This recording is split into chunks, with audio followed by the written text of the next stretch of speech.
in this particular request, those will be available in your quality system, right? So when you will be working for the first time, I created this request in the finance session, but if I want to create a separate request for all the MM or SD related setup, I can go to the new request, create a request.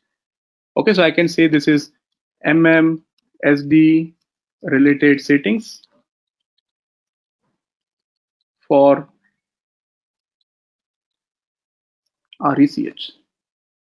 Okay, so who is the owner? What is the status of this request?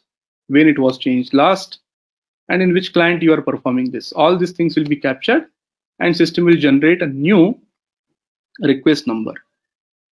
So if a finance team wants to send only financial information, they will be using the old TR which was there. And if MM team wants to send the information which was done in the development system to the quality, they will be transporting this particular request to the quality system. So, hello. Yes. So, as we said, plant can be must be changed or edited by many teams. Okay, so we will be doing our changes and saving it in the same tier or different tiers. No, it should be different. One, you see, TR is user dependent. Whenever you are creating the TR, you can see the TR has a owner. If I show you any TR, if I enter the earlier means FITR because I want to maintain everything in one tier. So can it be possible? It is possible as long as you are allowed to do the changes in the TR of some other person. That is possible. So what you can do is, let me show you. If you want to see the details of the TR, you can go to transaction SE01. In SE01, if you click on, first you provide your user and then you specify what kind of request you want to see. So in our case, it is a customizing request. Whenever ABAP or technical person is making any changes, the request that would be created is a workbench request. Okay, so one is customizing request and second is a workbench request. So customizing request is related to the functional settings that we are doing, and workbench request is related to the technical settings which was done by ABAP or maybe any other technical consultant. So if I want to see all the customizing requests, maybe I'll remove this and click on display. It will show me all the customizing requests. You can see this one is the last one that I created. As of now, I am the owner of this. So if you log in with your user ID and password, you will not be able to use this TR at all. But if there is a requirement that you are saying that, okay, FI, MM, SD, everyone would use the same TR, in that case, I have to select this TR and I have to assign the owner. I have to add the user. So I am the owner, but I am allowing you that you can also work on this TR. So as long as you are doing this, it will allow you to save your changes also in my TR. But if this is not possible, then you will not be able to use this TR at all. And it is also recommended, saying that it is also recommended that you create a separate TR for each module. Not only for module, even for each and every activity, or maybe whenever you are working on a particular project. In that project, you divide the work into small parts, and those small parts needs to be created as the TR. Instead of creating one common TR, it is always recommended that you create a small TRs. Maybe for example, one TR for the enterprise structure, second TR for maybe the approval process, PO workflow approval process, third TR maybe for the OBYC or account determination settings, fourth TR for output determination. Why we are recommending the separate TRs? Let's assume your customer has tested everything in quality and he found out that enterprise structure works fine, output determination works fine, account determination also works fine, but the releasing strategy is still giving the problem. So what you can do, at least those three things can be forwarded to the production without impacting anything on the release procedure. But if you have everything in one, what will happen, that wrong settings will go to the production. That is the reason your business will not give you go ahead till the time you are not solving that error. So that is the reason it is recommended that don't put everything in one TR. You divide it logically. Whatever is the logic, that is up to you. You divide it logically, and then whatever has been accepted, that can be moved to the production. Correct, but sometimes what happens if you don't sorry move your TR in a sequential manner in what how they have been created, and so first one A, B, and C. If we move the CR first, sorry TR first C TR, then B TR, then it will create errors or give it will not. Definitely. So let's assume you have created one TR for enterprise structure, second TR for approval process. Now, approval process, if you send first, it will not work at all, because the enterprise structure plant itself is not available. Then how the approval process will work? And that is the reason the sequence has to be maintained. You have to follow the sequence.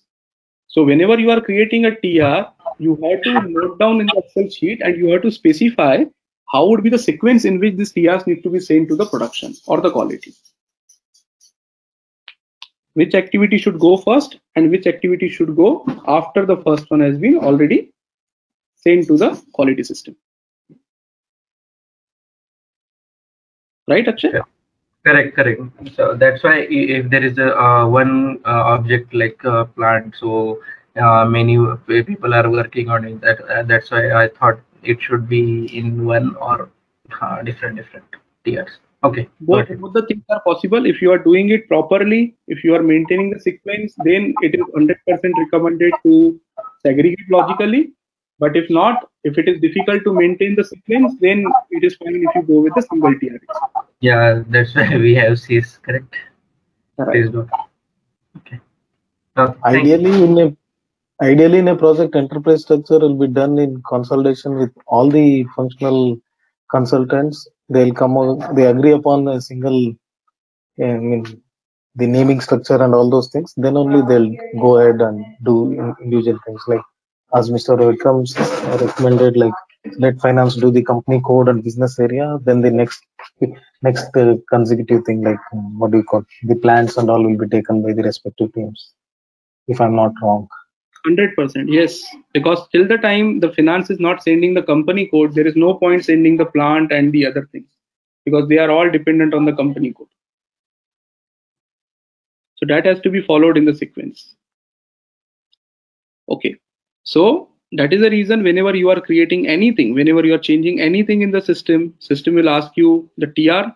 Okay. And that TR, if you want to continue using the same TR that you used last time, you can continue using that, or you can create a new TR for a particular purpose. Okay. So each and every time, whenever you are setting up anything new, a new plant, a new company code, a new purchasing org, sales org, storage location, every time system will ask you, even not new, even if you want to make a small change also, that has to be created as a TR so that it can be transported to quality and production. Is it necessary to note down the TR numbers, or it will be available as a ready reach for the? No, it is available, but again, it is available. If you go to SE01, you'll be able to see all, but it is very difficult to track it. If you're not maintaining it in the Excel or somewhere very clearly, then it is very difficult to track it, because you have to drill down and you have to find out what you have done. See, here it is clearly showing you that this TR was used to create RC01 plant, T001W means plant, under the client 400. But it is not very easy to understand this technical terminologies, right? So if you maintain Excel where you clearly write that, okay, this TR I created, and under this TR, these are the objects that I have changed, it would be very easy for you to correlate the things whenever it needs to be transferred to quality and production.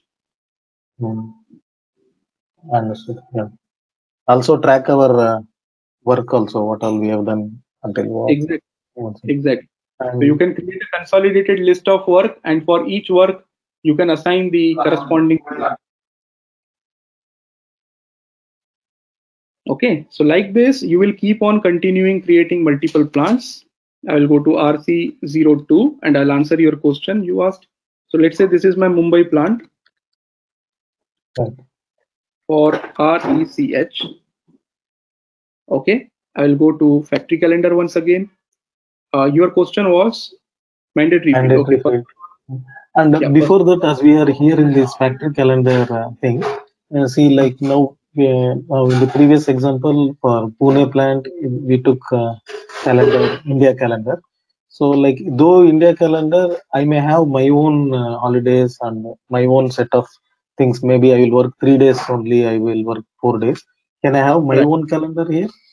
Yes. You can create a factory calendar. Normally, this factory calendar is created by the manufacturing team, because Okay. normally this factory calendar is responsible for the like the manufacturing calendar. Like when are they going to? Because normally, in factory, it is like if there is not much demand, the manufacturing happens only maybe 2 days a week or 3 days a week. So that factory calendar is normally created by them, and we can directly use it. Okay.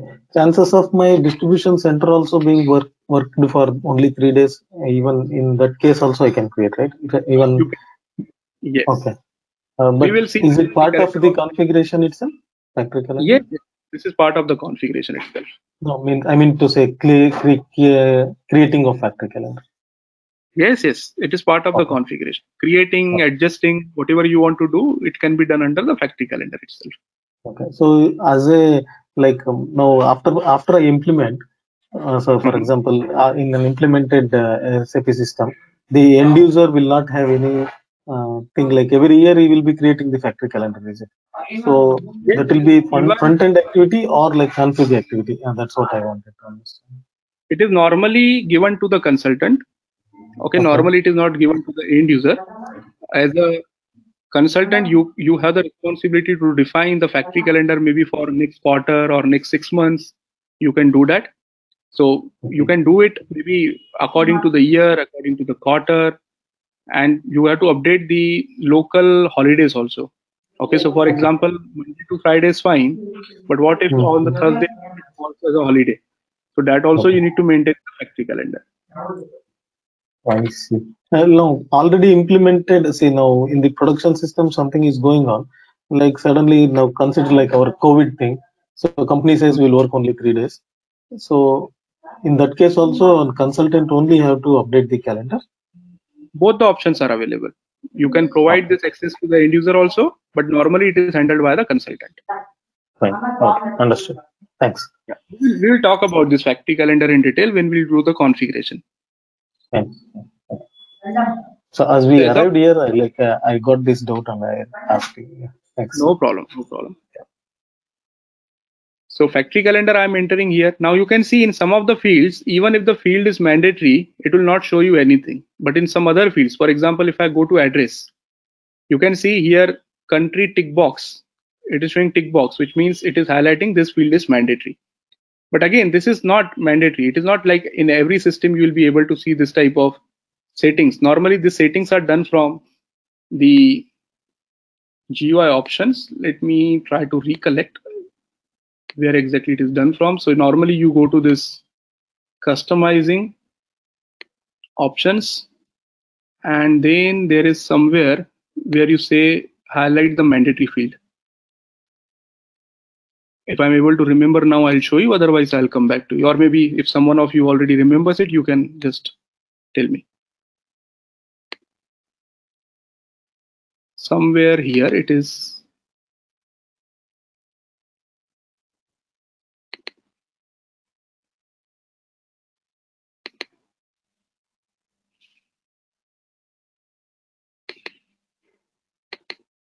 No problem. Let me come back to you on this. So you Okay, can fine. make it mandatory. You can tell the system that please show the tick box whenever the field is mandatory. So in some of the systems, it will not even show you this box. It will not show you this tick. When you try to save it, then only system will tell you this field is mandatory. Okay. Right. So I'll just go with name. This is my Mumbai plant for RECH. And you can enter the address. Since the mandatory field is country, I'm just entering the country here and clicking on save. So again, it will generate a TR. Now it is up to me whether I want to use the same TR for two plants